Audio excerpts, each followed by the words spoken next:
Hello, John McWhorter. How you doing? Hello, Glenn Loury. How are you doing? I'm fine. Here on a Friday afternoon, this is Glenn Loury at The Glenn Show, bloggingheads.tv, with my friend and my conversation partner, John McWhorter. He's at Columbia University. I'm at Brown University. We're Ivy League professors. We're black. And, we're here to talk about politics and about what's going on in the news today. John, I'm so glad to be talking to you. You too. I think we're supposed to talk about whether Trump is a racist again. Oh, no, not that. I thought we had already talked about that. Yeah. You know something, Glenn, to tell you the truth, that man doesn't interest me as much as he does other people. I think that we tend not to understand what a simple soul he is. I think that people are almost giving him too much credit. He never surprises me. And so he did a terrible job in the debate. Yeah, he did. And, of course, he talked about law and order in an unreconstructed way, as if it was 1969 and we were back to the Southern strategy. Of course, that's the best he can do. The only thing that I found interesting was that he certainly would not have had any disapproval of the use of the word super predator 25 years ago. He would have been right in line with that. He started it out with the bad people that we talked about. And yet, clearly his peeps had told him to use the super predator episode against Hillary Clinton, with him now pretending to think that it was offensive to use a word which he himself would have happily taken credit for coining. That was the closest thing to clever that he came to in the whole debate. But I guess what we're really supposed to talk about is that he's a racist, and we're supposed to talk about what a terrible thing that is. Isn't that terrible, Glenn? Well, it's a racist. No, he's a racist. It's very terrible. We'll come back to that. I mean, I'm saying that in a certain ironic cast. But I meant that a little ironically. I'm interested in your. He's a simple soul. He's transparent. He's done nothing to surprise you. It's very clear, almost childlike. He plods ahead, predictable in every respect. He is what he is. He never really pretended to be anything different. And there you have it. And so therefore you can't go running, screaming from the room, oh my God, 40% of the electorate want to elect somebody like this. You see him for what he is. You understand his shtick. You might not be buying it yourself, but you can see how it would appeal to certain people. And it sounds like suppose he were to win the election, John, would you move to Canada or some such? No, I would suffer. I would think it was a terrible thing. It strikes me as highly unlikely. What with the dueling polls and how often the polls have been wrong, I'm not terribly scared that he's going to wind up president of the United States. But the fact that there are certain people who like his shtick and are less interested in the details of policy than the way he feels and the way he makes them feel and a vague sense that he might be a leader, is that surprising? I mean, most people aren't policy wonks. I would barely consider myself one. These things are the way it's always been. Trump has gotten further than we would have expected because of the nature of the media and the fact that we can hear him up so close all the time. But unless he's president, I really have gotten to the point. I turned down something today. I'm tired of having to even pretend to take that man seriously. He is, as who put it this way? Christoph. He's that 7th grade bully. He's never surprised. That's what Nick Kristof wrote in the newspaper recently. I want to challenge you, John. First of all, he's got a 35-40% chance by most people's calculation at this moment of getting elected. Therefore, you have to take him seriously, I would argue, because he might become president of the United States, whether you or I would like that. Yeah. Secondly, I would say that I think in the contrast between policy wonkery and a kind of comprehensive mastery over the vocabulary and the details of various policy calculations on the one hand, and a kind of charismatic or inspirational, visionary demagoguery. I mean, I'm not going to call it anything other than demagoguery. I think the trade policy stuff doesn't add up when you try to look at it with the economist green eye shade. Hillary Clinton is right. We are 5% of the world's population, 25% of the world's GDP. We can't exist on an island. We have to trade with the rest of the world.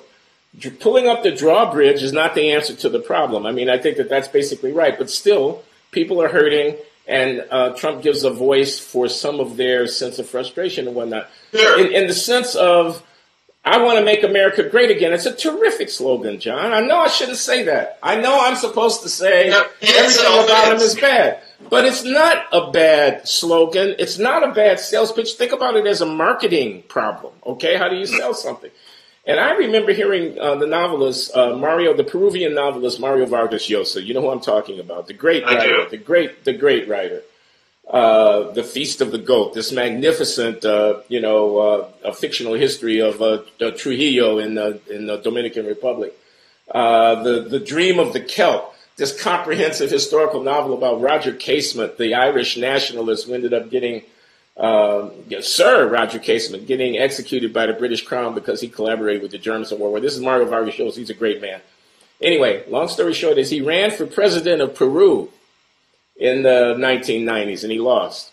And he came to Boston University, where I was on the faculty at that time, and gave a lecture. And John Silber, the president, the tyrannical, megalomaniacal, Napoleon complex, troubled president of Boston University, the late great. Was he small? Huh? Yeah, he was like 5'6". He had a withered arm. This was John, but he was a dynamo. He was a brilliant man. He was fierce. He was ruthless. He was a great leader of Boston University in a very tyrannical way. Okay, I mean, but he really put the university on the map. But anyway, long story short is he had run for governor and also lost. I think he had run against Bill Weld, the guy who's the vice president on the Gary Johnson's Libertarian ticket now. And so they had a convocation in which intellectuals who had entered politics reflected on what they do. And so Vargas Llosa, in this brilliant speech, was describing his experience of running for president of Peru, where he lost badly to Fujimori, whoever, the Japanese Peruvian politician. And what Vargas Llosa wanted to convey was he thought that rationality was the currency of the realm, and he was smarter than his opponent, and he had better plans. But what he learned was that, and one of the voters told him this in a meeting, we want promises. What he learned was the people wanted to be told stuff that would excite them, that would make them feel good, that would give them hope, that would move them. They wanted to be moved. They wanted to be inspired. They wanted a vision. They didn't necessarily care whether or not the sums added up. They simply wanted to know that the person who put themselves forward to be their leader had their back, understood their gut, and was prepared to hold up a banner, hold up an ideal, even if it wasn't clear how it was going to be achieved. Now, of course, that's demagoguery. I mean, that in democracy with mass voting can lead to disaster. It can lead to people getting into power who screw things up. And that might be what happens should Donald Trump ever get his hands on the reins of power. But the idea that wanting to inspire people is itself kind of disqualifying. I mean, no one is actually quite saying that, but in a way they are saying that. Because this guy, I don't know if you watch these rallies. These rallies are not scientific posts.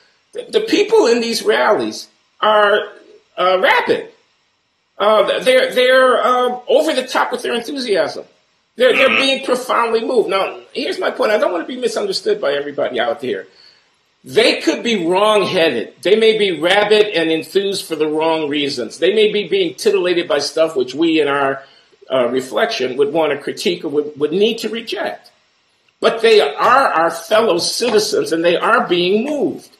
And the notion that we won't take that seriously, that we can't, that we can sit in our parlors in Manhattan or up here in the Boston area or whatever and sneer at these people and exhibit without any sense of self-consciousness a contempt for the fact that they are moved, and not ask ourselves what's moving them, and not ask ourselves why are we not ourselves moved.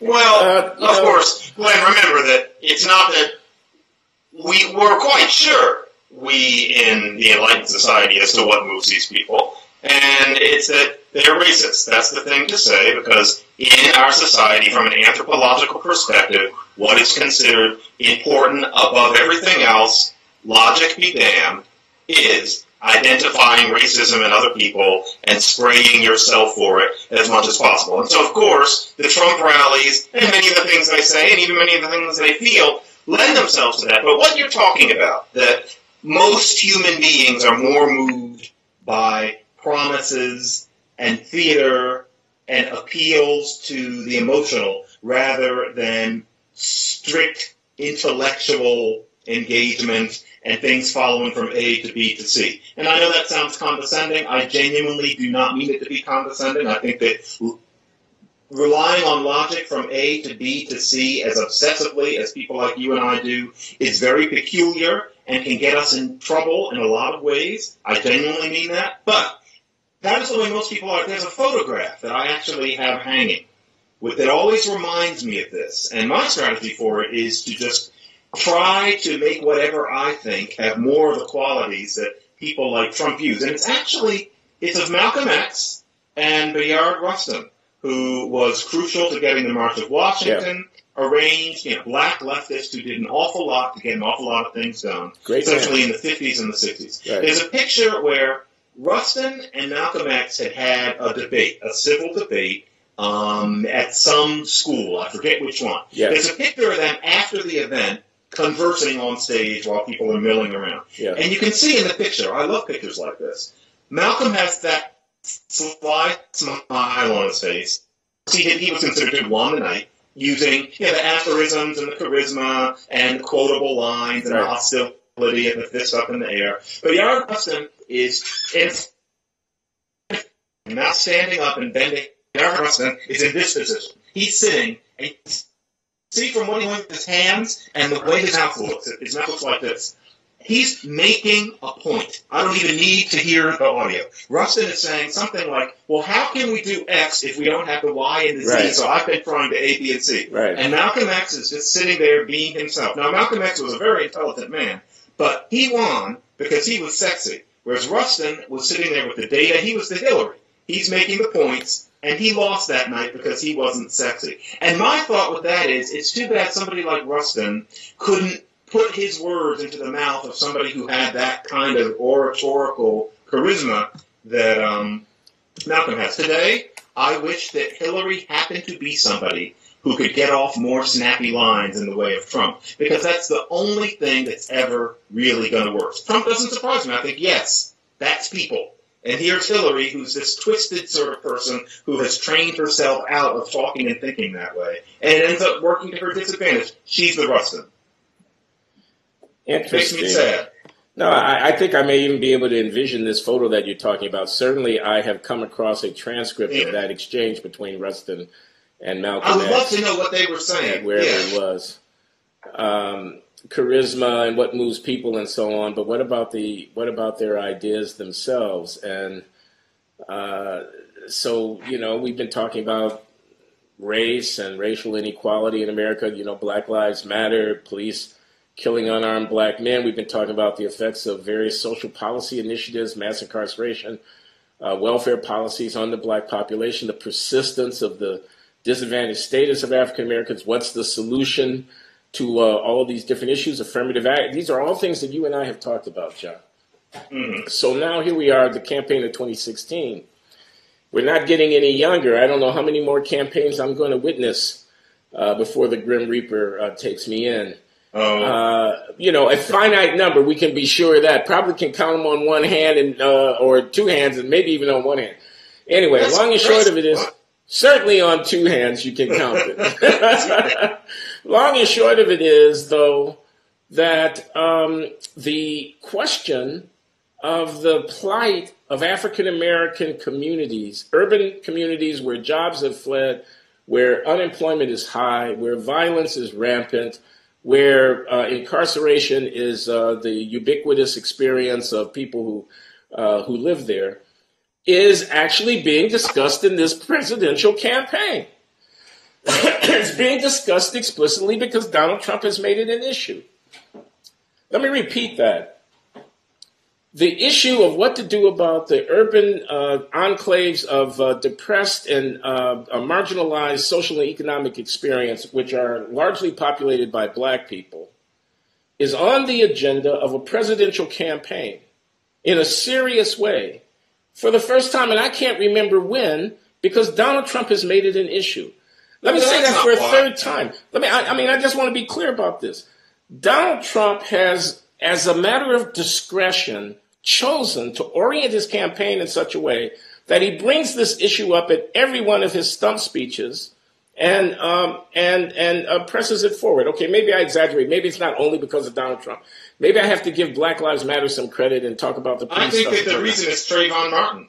The reason is George Zimmerman and the fact that by then social media could spread it around. Yeah, I would say it's Black Lives Matter and Bernie Sanders have made Hillary more attendant. I don't know if it's Trump. Well, no. Rebuild these communities. Employ these people. Keep them safe.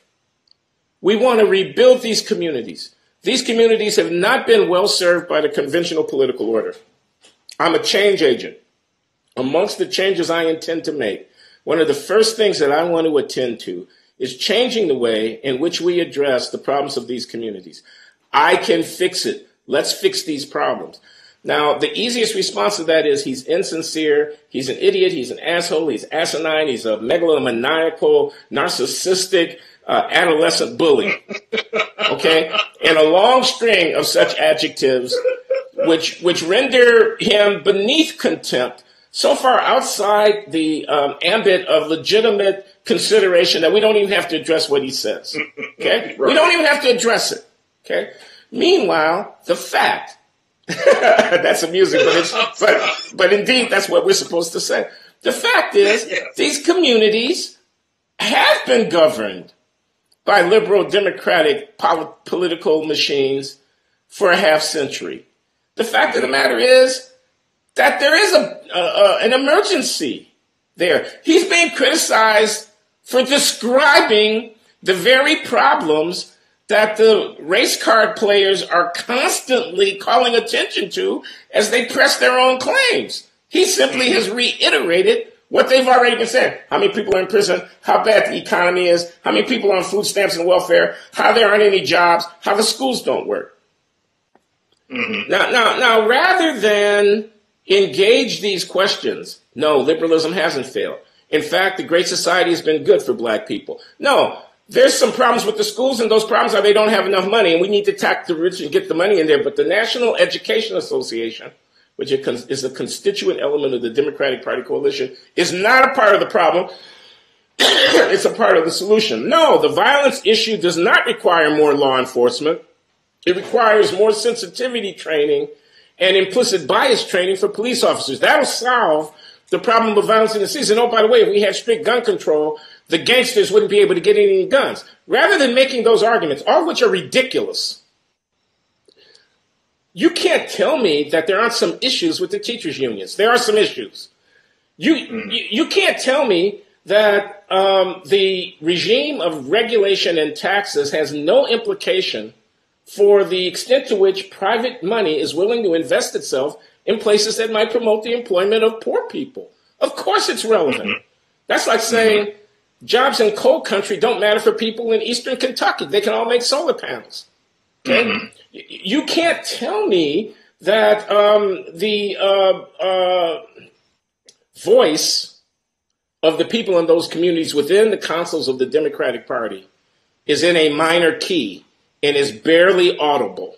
They are dragged out when it's convenient to drag them out. He's right.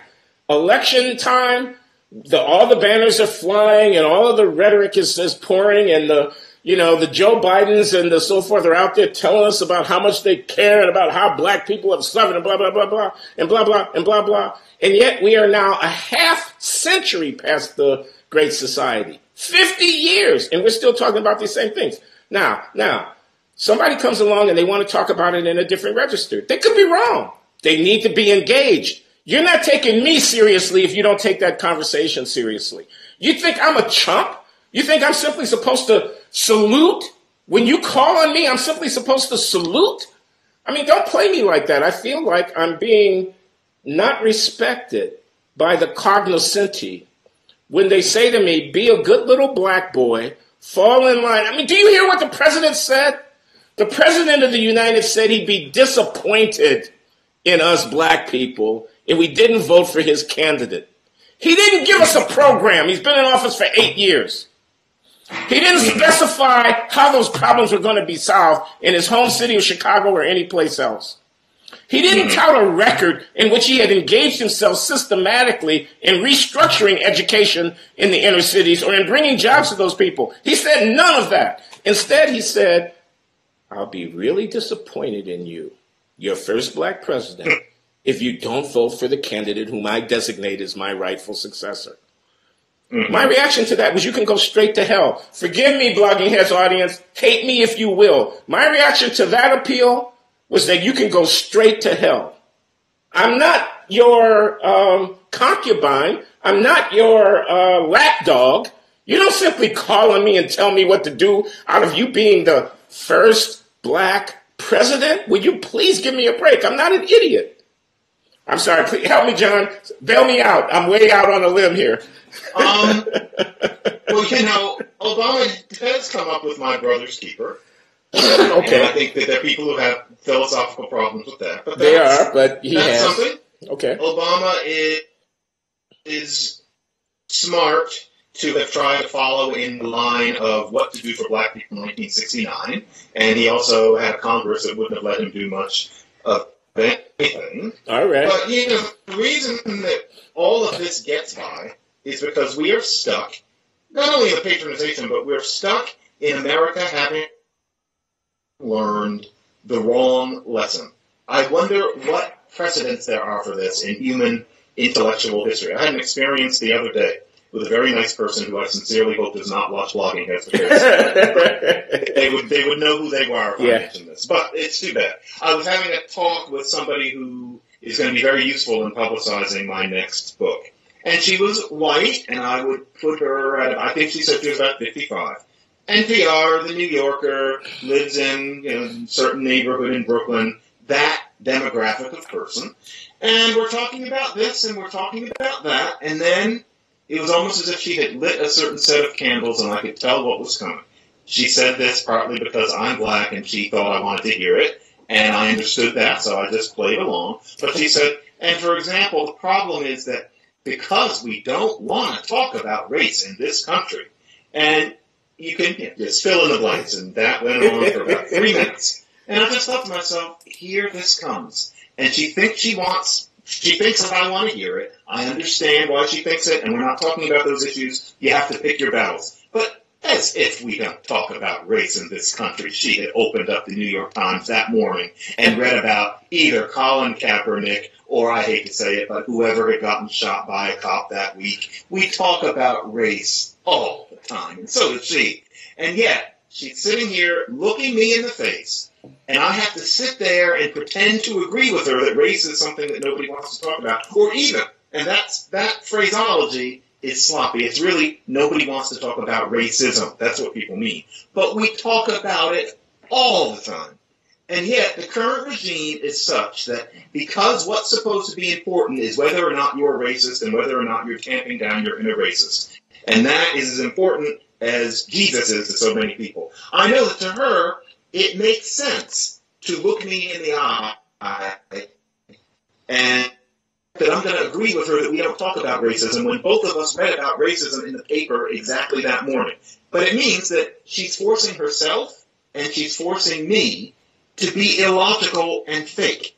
That's how pernicious this ideological movement that we're living in is now. And as a part of me on a good day, I just think there are worse things. I think you and I do know what Aleppo is, unlike Gary Johnson. There are worse places we could live. A lot of this could be seen as, hashtag intelligentsia problems. But there are other times when I feel like to have conversations with a lot of people who I respect in the world that I live in, I often have to hold my breath and go into la-la land for 10 or 15 minutes rather than make waves. Or if I make waves, it really is as if I have blown on a tuba in church. And it's not that I'm going to get attacked, but you're really going against the grain. And it's frustrating. But that's the world you live in, too. You don't understand why people won't make sense. And I think I do understand why people won't make sense. Trump's appeal doesn't get across because he's not doing that. He's not interested in showing that he's not a racist, and therefore you can't listen to him no matter what he says. Isn't that sad? But that's what we're stuck in, and that's true of your colleagues too. If you're not faithful to Jesus, you will not be listened to. I feel that we have an obligation, people like you and I. Would you have said that to that woman? I might have said nothing but what you said, which was to kind of play along, understanding the situation to be what it is. I am often myself in similar kinds of situations, not only from the point of view of a liberal philosophy about race, but also in my world, where I'm a free speech advocate in the academy where free speech is under assault, except that the social justice warriors argue that free speech is not under assault. Free speech is, in fact, a weapon that certain reactionaries use to try to protect themselves from the imperative of having to adjust the way they do business in the face of the demands for social justice coming from people of color and others. That's what they would say. But my allies in the free speech movement, if we want to call it that, in the argument to protect the academy from political correctness, are mostly older white guys. And I often have a similar kind of encounter with them, in which they presume that we are all kind of on the same page about how the barbarians are at the gates, how the culture warriors, the social justice warriors, the diversity mongers, or so forth, are undermining the currency of the realm and are tearing down the citadel. And they expect me, the black person, and often the only black person in the room when such a conversation is unfolding, to nod, to affirm, to give them cover, to say, yeah, it's not a racist thing for you to feel the way you do. So in the same way that the religion, as you call it, of anti-racism requires a certain kind of conformity to these fake performances that are enacted constantly, in which people signal their virtue by affirming certain nostrums, like we need to have conversations about race. In the same way, on almost the other end of the spectrum, where I sometimes live, similar fake and not really conversations at all, but rather opportunities to exhibit conformity to a certain line taken to be, a kind of religious totem takes place. So, I think this is a feature of social groups very, very broadly. But the other thing that I want to say is, Believer by Eric Hoffer. Yeah, the paranoid Hoffer. Yeah, that's Richard Hofstadter. Oh, you're right. About these sorts of movements and how the past was always you're looking towards a future that is going to be absolutely wonderful. There was a distant past that was wonderful, but the present is all wrong, and a certain groupthink is encouraged. And if you go outside of the groupthink, you're a bad person. A lot of it is about fear of being an individual. Hoffer's idea, I think the book was 1951, was that the truth is that being an individual thinker, being an individual person unconnected from others, is not a natural human state, and that what people really tend to yearn for is being part of a group, part of a network. And this seems to certainly apply to a lot of the young men attracted to radical Islam today. And a lot of that is this, I think. It's hard to be an individual. But let me ask a question. The question is, don't we have a responsibility to push back or to break the mold or to stand outside of this? I know it's hard and it's a burden and there's no reward for it. Okay? And yet, I feel disrespected to a certain extent when I'm talked down to by people who think, because they see me and see the complexion of my skin, they both know how they're supposed to behave toward me and how I'm supposed to react in the context of that discussion. And this may just be the contrarian in me, I want to disabuse them of those presumptions. I feel like it's an act of integrity. It's an act of self-protection to not go along with it. So when the latest of these shootings happens, and you can imagine the scene, okay, and I'm in the bar having a drink after a long day's work, and the person at the ties are loosened, and we're both upper middle class, and we're both professors at big Tony universities and whatnot. And he's white, and I'm black. Exactly. Yeah. And the thing is playing on over the bar. There's a television set, and the news is reporting, and the the correspondent is telling us about the unarmed black man and so forth, and he leans over and he says, it's just terrible what the police are doing these days. Okay? And what I am supposed to say is, yeah, of course, goddamn police, racist, et cetera, et cetera. But what I think really is, it's way more complicated than that. The guy actually had a gun. He wasn't unarmed. It looked like he was actually trying to hurt the cop, and we don't have all the evidence, so why don't we? That's what I actually think, okay? But I kind of don't want to say that. And yet I feel like I oughtn't to allow myself to be recruited into this cheerleading, thoughtless, mutual backslapping. We're better than the rest of them. Did you see what that conservative politician said about this? They're all a bunch of racists kind of thing. I mean, I feel like I want to fight back against that. I feel like I have, and I feel like the Glenn Show at Blogging Heads TV should be a place in which that kind of oppositional stance. Yeah, I mean, the police is definitely one of those things. I know people. I'm friends with people where when those things come up, the assumption is that the police are racist, not even subtly, and the reason they shot that person is because they thought he was a nigger, and that's it. And these are white people, Asian people, and black people who think this way. And whenever one of those things comes up, it's expected that all of us have that same view. It's people at Columbia, and you have to pick and choose who you're going to resist with if you feel that the narrative is more complicated, which it usually is. And I think you are more contrarian about the cops on an episode-by-episode basis than I am. But it's often talked about. That a few cops came out and just shot this person down because they could, which is what intelligent people think about every one of these cases. Like even right now with Keith Scott. What happened with the guy who got out of the van and his wife saying, don't shoot him. And he says, doesn't have a gun, but they found one. I've already had a couple of those conversations where it's just assumed that the police must have pointed the gun. No questions asked. I'll admit that bar scene, Glenn, I did that at a place not far from my house. I hate to admit there have been so many of these shootings now that I don't remember which one it was, but it was about a year ago. That came up on TV, and it was exactly that configuration. I doubt if the people catty corner from me were professors, but they were, urban professionals. One of them was white, one of them was black. That came up on the screen. I was about halfway through my glass of wine, and I thought, this is a bar. People open it up, and it's a bar where they kind of know me. I thought, I know where this is going to go.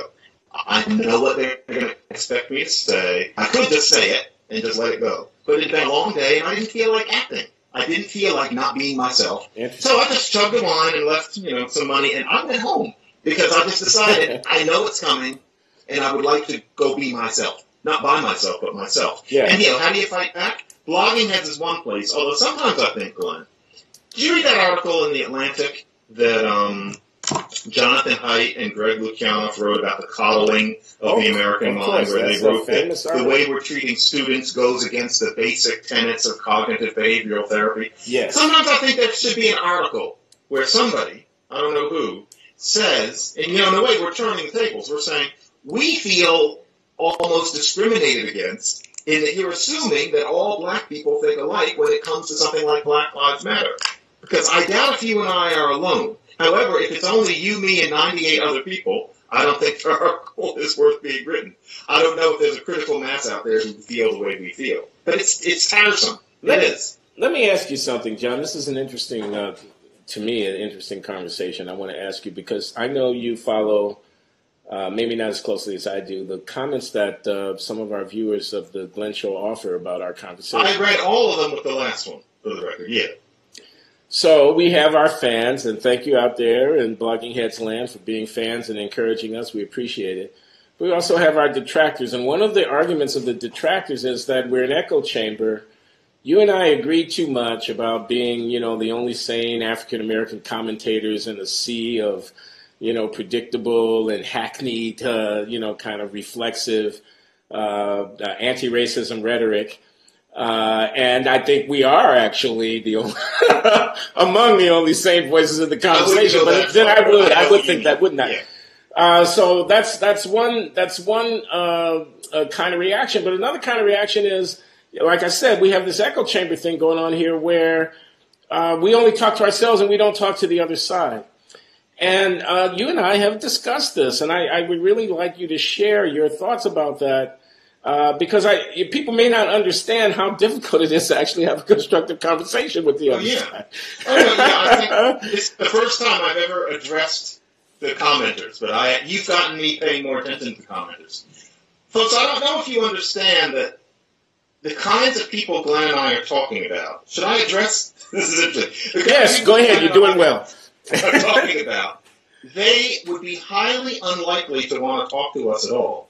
These are not issues that many people see as about just strict logic. This is religious. And so for a lot of the people we're talking about, and I'm not going to mention a certain name, it's rather obvious why he's not on the show. But as far as all of the others, some of whom you don't, let me mention one, for example. Charles Blow isn't going to come on this. I mean, for one thing, he doesn't have to. He's got his audience. Two, why would he ruin his day by having a conversation with people who he knows don't agree with him? And frankly, somebody like him, he's a very even-tempered person from my having met him a couple of times, but somebody like him often thinks that people like Glenn and me are not just of a different opinion. Now, of course, that's what people say in formal settings. Everybody says that they're open to many opinions, but that's just one layer of life. The other layer, how we all really feel, the way they really feel is that there's something wrong with us, that maybe we're traitors. Glenn, I think you would often get traitor. Yeah. What I get, maybe because I'm a little younger and maybe a little lighter skinned, although it shouldn't matter,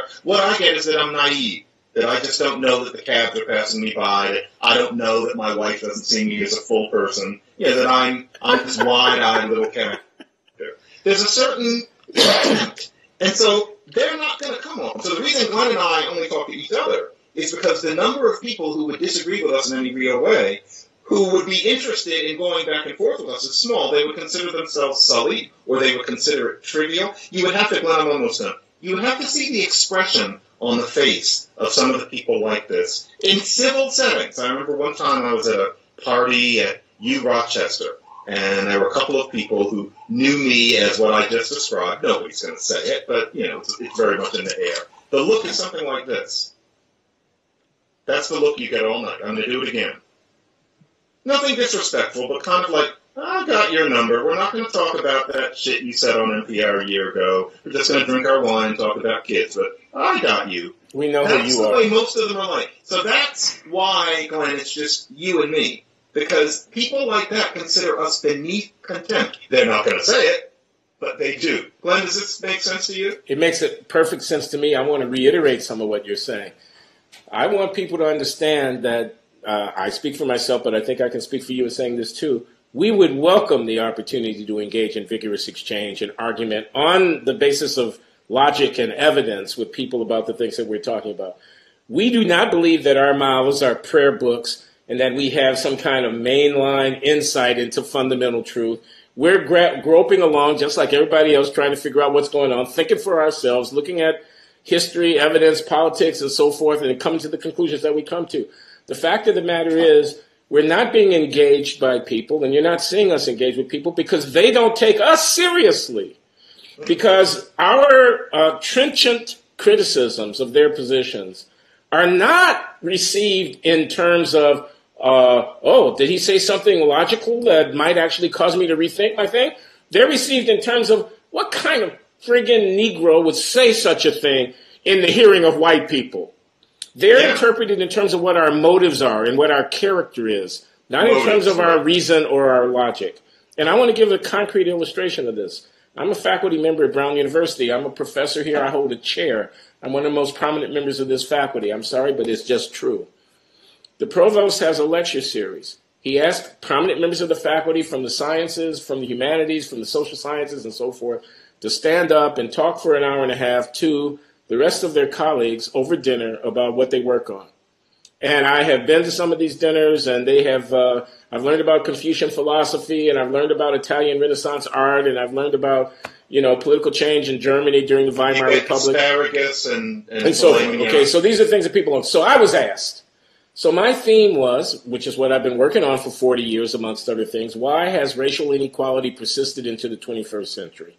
Okay, so I had an argument. I won't try to rehearse it here. But the core of it was bias was the 20th century meme. development should be the 21st century meme, by which I simply mean history, it definitely was a heavy hand of racism excluding black people. But the current situation is one in which that hand has largely retreated. But the opportunities can't really be seized unless we deal with the consequences of having been excluded historically, most of which are manifest in terms of our unreadiness to seize the opportunities. Okay? I could explain further, but we don't have time right now. Bottom line is I made that argument. Here's what I want you to know. 100 of my colleagues turned out. Took over a ballroom in the Tony private club down the corner from Brown University where they've been having these kind of soirees for 100 years. You know, the wood paneling and the portraits and the chandelier and the high ceilings and the Persian carpets and the fireplaces with the marble mantles and all of that kind of stuff. 100 of my colleagues. I was the only African American in the room.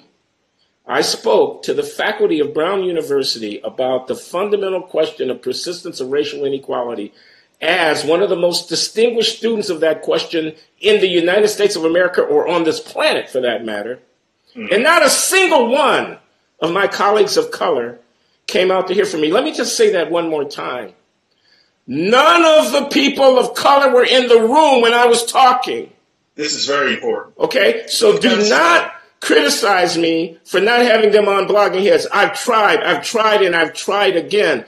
They won't engage me because I'm beyond the pale as far as they're concerned. Okay, so I tell you what I'm going to do. I'm going to keep on trying to see as best as I can what's going on, and I'm going to tell it like it is. And they can read about it in the newspaper as far as I'm concerned, and I'm done with it. I would add one thing, Glenn. It must be clear that Glenn and I are not talking about certain colorful, hot-headed people that you may have seen on TV that become well-known because they happen to have hot personalities. This is behavior that you'll also find in very mild-mannered, polite people. None of it is overt, but it manifests itself in, for example, Glenn Loury, of all people. Glenn Loury, the star, gives a glittering talk at Brown University. There are 100 people there.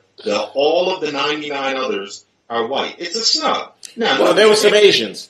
Right, but nobody was picketing, and I doubt if all the black people at Brown got together and said, let's not go. But the corporate response to Glenn giving that, I'm sure, very widely advertised talk was, I don't even want to go hear the man. I'm going to stay home and watch Scandal or whatever anybody was watching on TV. That's what it's like. That's why Blogging Heads does not have more of a diversity. Now, this is not everybody. I mean, there are people, both of us have debated other black people on Blogging Heads. I did Randy Kennedy. Yeah. I did Richard Ford. You've done other people. Yeah, I've done others, yeah. This is not everybody, but it is a critical mass. Yeah, I did Sandy Darity, the economist at Duke, for example, and others.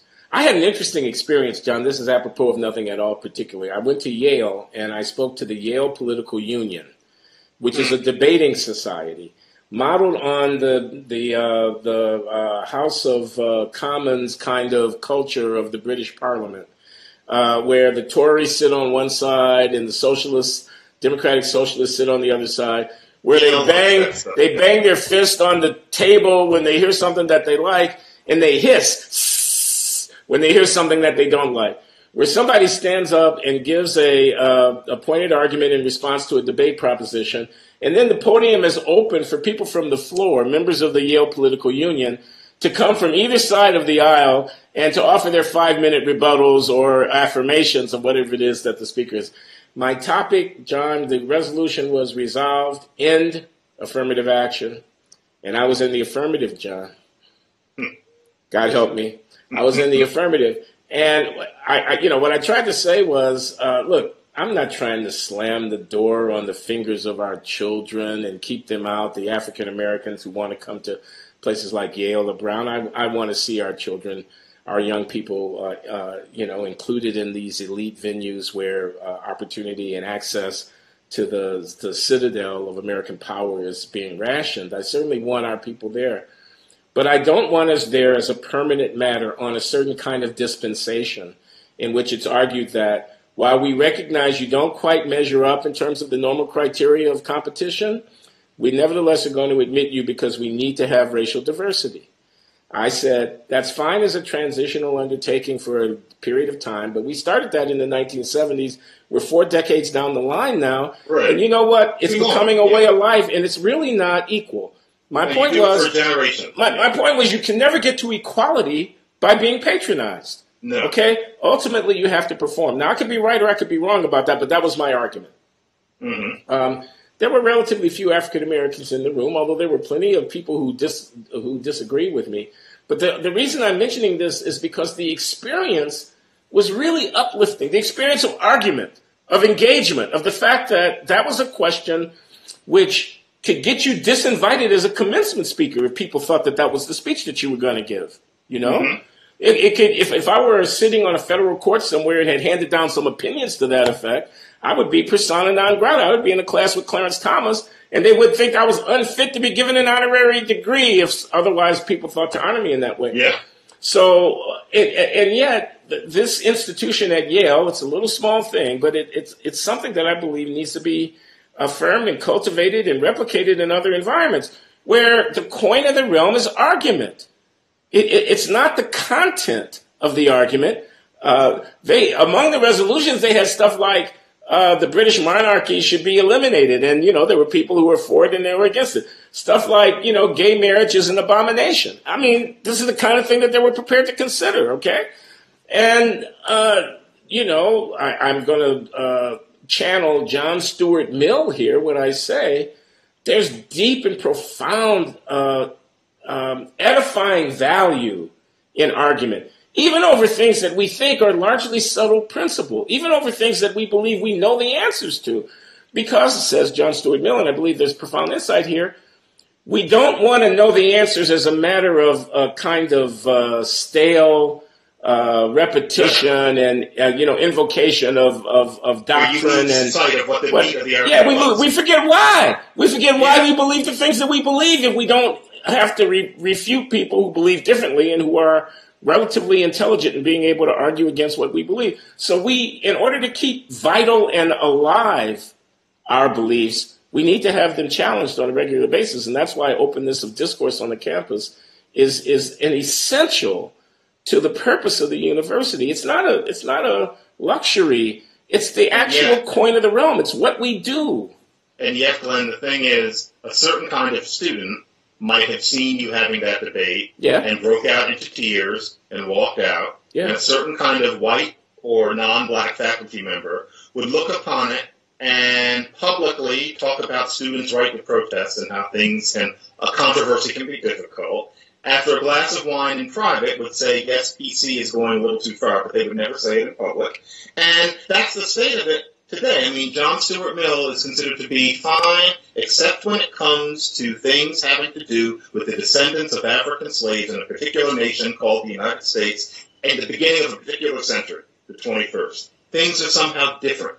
And talk about the unexamined idea, no one really ever quite defends why these matters are so different when it comes to just that thing. It seems to just be whatever makes people feel good. Glenn, the truth is, I could go home. Yeah, I don't blame you, man. We've been talking for almost an hour. It's Friday. God love you for coming on the Glenn Show. We appreciate it, John. I will be back. So have a good rest of the day. All right, you too. I really appreciate being able to talk to you, John. Sorry I delayed this time. I couldn't do it yesterday. Oh, no, don't worry. Take care, and my best to your family. You too. Bye-bye.